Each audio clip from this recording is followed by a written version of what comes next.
Please welcome UnidosUS President and CEO, Janet Murguia.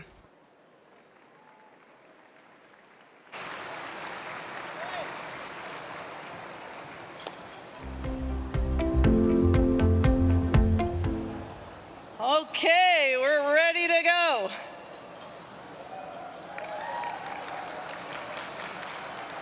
Good afternoon, everyone. Buenas tardes. We're gonna get started here. January 20th, 2021 was a remarkable day. On that day, for the first time in the 245-year history of our country, a woman was sworn in as Vice President of the United States.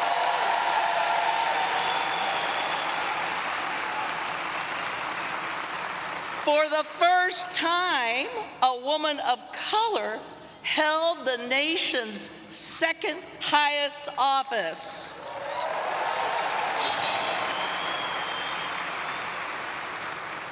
And in another first, a daughter of immigrant parents was serving as Vice President.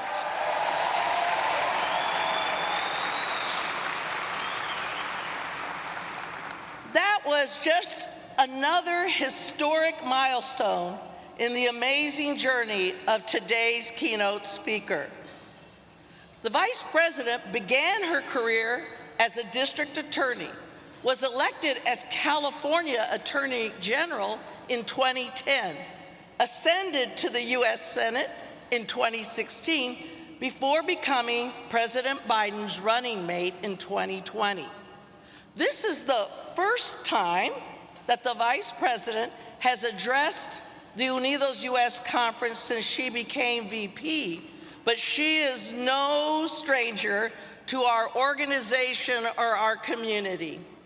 Our work together began in 2011 when then California Attorney General Harris asked then NCLR to join her effort to bring relief to millions of California homeowners, including Latino families, who were affected by the foreclosure crisis of the last recession. With the help of UnidosUS's California affiliates, the state legislature passed her landmark California Homeowner Bill of Rights, the most stringent foreclosure prevention and mortgage reforms in the country. As a result, billions of dollars were returned to homeowners both in California and across the country. It's no wonder then that she was the recipient of our Public Service Award given at our annual Capitol Awards celebration in 2013. As Senator, the Vice President continued her fight to help support working families and was a vocal advocate for immigration reform and the DREAM Act. Saturday, you met the Avelicas, the family whose father was deported in the wake of the last administration's cruel war on immigrants. When we brought the Avelica daughters to Congress to tell their story, Senator Harris was right by our side, urging that the family be reunited immediately with their dad and denouncing President Trump's draconian immigration policies. And as Vice President, she has been an integral part of the work we are doing with the Biden-Harris administration to help the Latino community and other communities deeply affected by the pandemic recuperate both physically, emotionally, and also financially. As a result, millions of Latinos have benefited from groundbreaking legislation such as the American Rescue Plan, the Bipartisan Infrastructure Law, and the Inflation Reduction Act.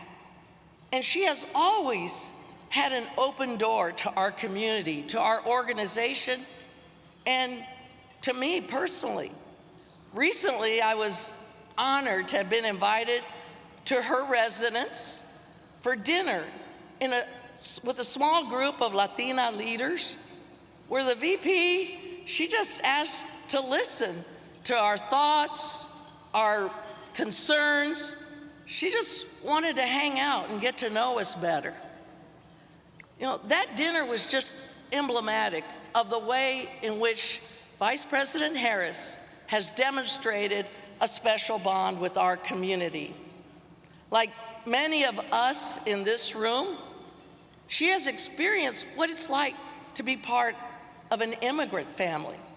And that is why she has continued to fight for these families and other hardworking families of our society to ensure that all of them, like her and her family, can realize their American dream.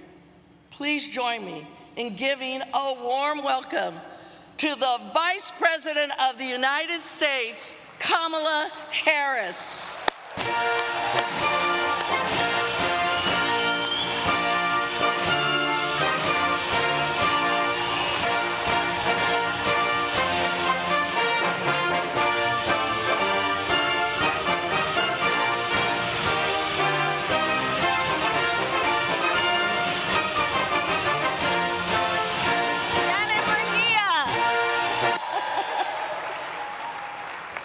Good afternoon, everyone. Please have a seat. Good afternoon. President Janet Murguia, I thank you for that introduction and for the years of our friendship and work together. It really means more than I can express. You and I also share so many things in common, including our love of our family, our love of our community, and our love of our country. I thank you so very much, Janet. Thank you. And I must also say that Janet Murguia has been an extraordinary partner to President Biden and to our administration, and to the members of our administration, including the most honorable Javier Becerra, who is here, and Miguel Cardona, who is here. And so I want to thank them all. And I also ran into Illinois Attorney General Kwame Raoul, and I want to recognize your leadership on so many important issues. So it is good to be with all the friends this afternoon. And I don't need to tell you, the power of Unidos is the power of the coalition. Recognizing that diversity in our nation is not a weakness or an afterthought, but instead our greatest strength. That we all have so much more in common than what separates us. And that when we as a society come together, work together, fight in common cause for fundamental values, it is our patriotism that fuels us. Written on this seal, on the front of this podium, is E pluribus unum, out of many, one. That is who we are, and it is a founding principle of our nation. So when we together fight in coalition for the freedom, rights, and justice of all people, that is an act of patriotism. When we celebrate our diversity and recognize that unity is our strength, we then build a stronger nation, a stronger democracy, and a stronger world. This organization was founded, I don't need to tell most of the people here, in Arizona in 1968, at the height of the civil rights movement. The founders of this organization had a mission to empower Latinos economically, politically, and socially, and to do so by uniting communities and seeking common ground, a vision shared by many at that time. In fact, it was 2 years before the organization was founded that Reverend Dr. Martin Luther King Jr. sent a telegram to Cesar Chavez.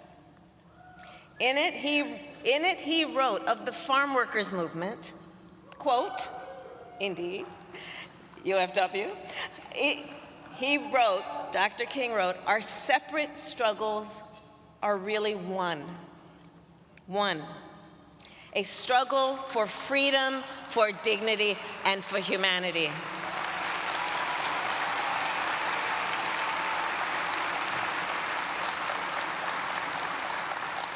Dr. King and Cesar Chavez understood the power of the coalition. And I will tell you, as part of my personal story, that that approach to the common struggle influenced me at a young age. As many of you know, I grew up in neighborhoods of hardworking people in Oakland and Berkeley, California. And I was raised, my sister Maya and I were raised by parents who met while they were protesting for civil rights. They would take me with them to the marches. I was in a stroller at the time. But from the beginning of my life, I saw the power of standing in solidarity, be it a protest or a picket line. And so it was natural that from the earliest stages of my elected career that I would work closely, as Janet mentioned, with what was then called NCLR, and was by then the largest Latino civil rights organization in the United States. And so, in partnership with many here, back when I was District Attorney of San Francisco, I prosecuted contractors who stole wages and denied benefits to the workers, many of whom were monolingual immigrants.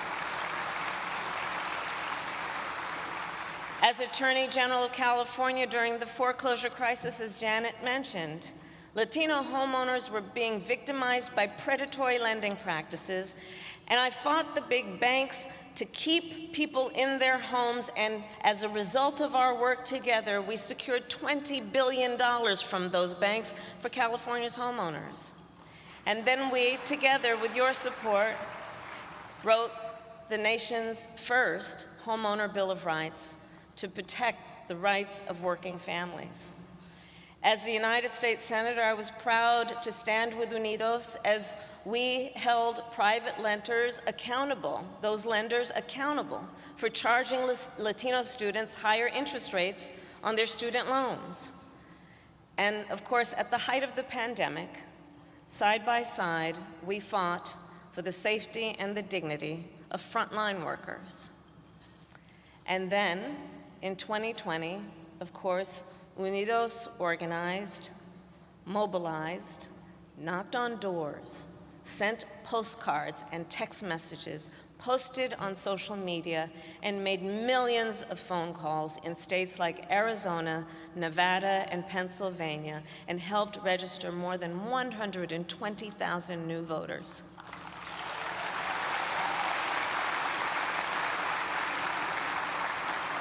And in large part because of that work, in that election, we saw record turnout, including record turnout by younger voters, which of course elected Joe Biden President of the United States and me Vice President of the United States.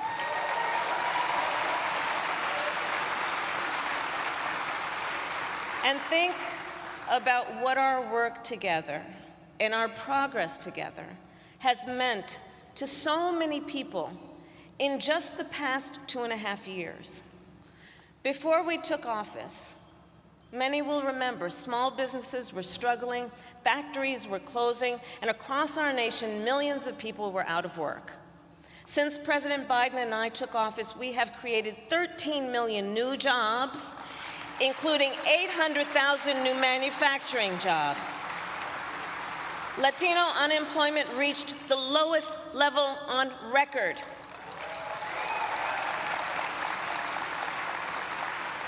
And we invested billions in community banks, a passion of mine, to make sure that we provide access to capital for our small businesses. And as a result of that work, we have seen more small businesses created in the last 2 years than any other 2-year period in history.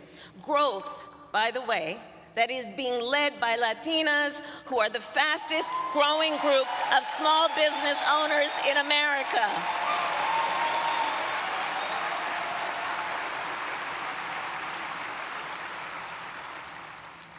Before the president and I took office, our seniors had to make the impossible decision between either putting food on the table or filling their prescription.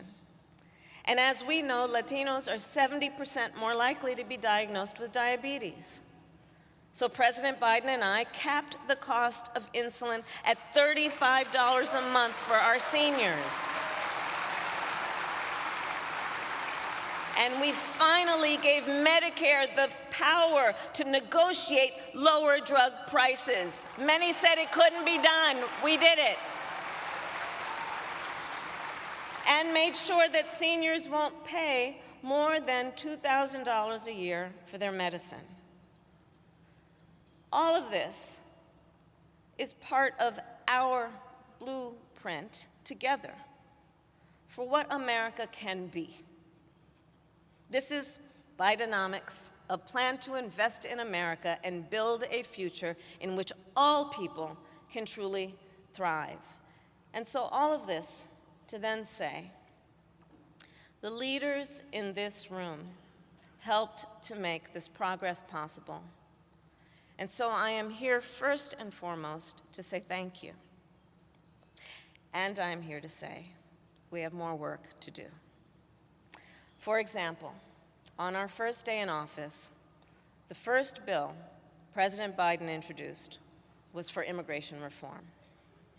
And while we will fight to support immigrants and to protect DACA recipients, there is no substitute for action by Congress. Congress must create a pathway to citizenship for dreamers, individuals with temporary protected status, and for farm workers.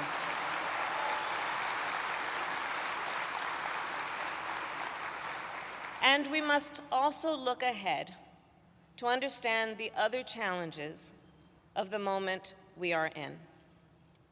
A moment where extremists, so-called leaders, have a blueprint to attack hard-won freedoms and rights, and to do it state by state as part of their national agenda. Across our nation, extremist, so-called leaders demonize, target, and attack immigrants. In Florida, they just passed SB 1718, a law designed to make people live in fear, a law that makes people afraid to even receive care at a hospital because they fear they will be asked about their immigration status and worry they could be separated from their families and be deported. In Texas, we see reports that authorities have pushed children and pregnant women who crossed the Rio Grande back into the river. People who refuse to provide water to other human beings who are in deadly 100-degree heat. Inhumane, outrageous, and un-American.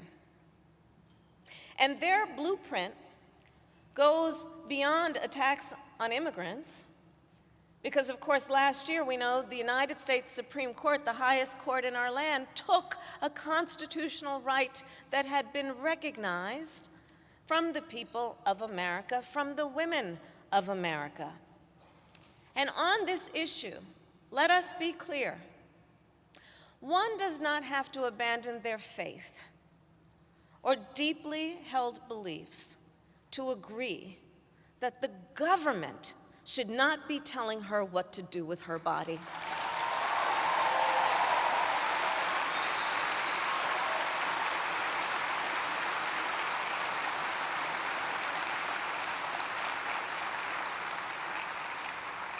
Today, in states across our nation, extremists also attack the freedom to vote. They pass laws to ban drop boxes, to limit early voting, and to make it illegal to offer food and water to people who are standing in line for hours simply to exercise their civic duty and cast their ballot. In this moment, We see our friends and neighbors being targeted because of who they are and who they love. And we witness the United States Supreme Court strike down affirmative action, give businesses the right to discriminate, and deny student debt relief to millions of Americans. All of this, by the way, when a heartbreaking 1 in 5 Americans has lost a family member to gun violence, and when the #1 cause of death for our children is gun violence, and they simply refuse to pass reasonable gun safety laws to keep our children safe. And while this violence, of course, impacts all communities, we also know it does not do so equally when Latino Americans are twice as likely to be victims of gun homicides. But again, instead of passing reasonable gun safety laws, these extremists suggest teachers should just strap on a gun in their classroom. This on top of an agenda to ban books and to prevent students from learning our true and full history. Can you imagine book bans in this year of our Lord 2023? And for these extremists, that was not enough. They now push forward revisionist history. They push propaganda. They suggest that enslaved people benefited from slavery as they insult us in an attempt to gaslight us. Well, we will not have it. We will not have it.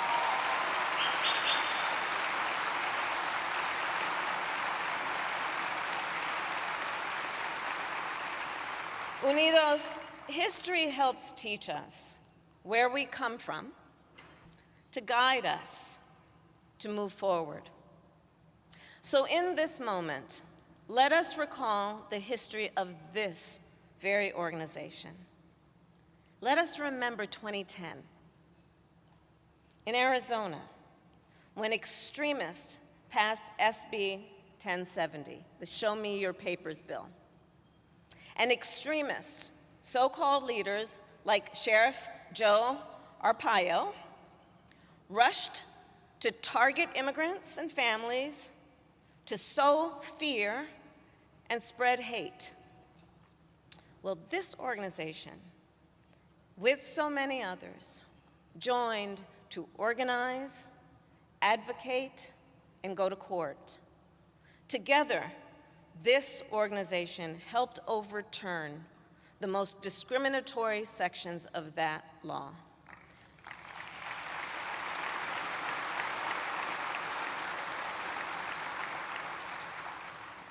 And I raise that example because I do believe that in the face of dark moments, the history of this organization has helped to shine a light on our path. Like Unidos did in Arizona, I know going forward that this group of leaders will always lead the people of our country to come together, will always stand in refusal to those who would try and divide us, that we will never be distracted by those attempts to divide us, and that we will stay focused on a commitment to stand united. And I do believe then what you know what you stand for, you know what to fight for. So Unidos, let us stand together in the fight to institute national paid family and medical leave, to pass pay equity, affordable childcare, stand in the fight to renew the assault weapons ban, to restore the protections of Roe v. Wade, to pass the John Lewis Voting Rights Act and the Freedom to Vote Act, and to finally pass immigration reform. Let us stand together, knowing when we fight, we win. May God bless you and God bless America.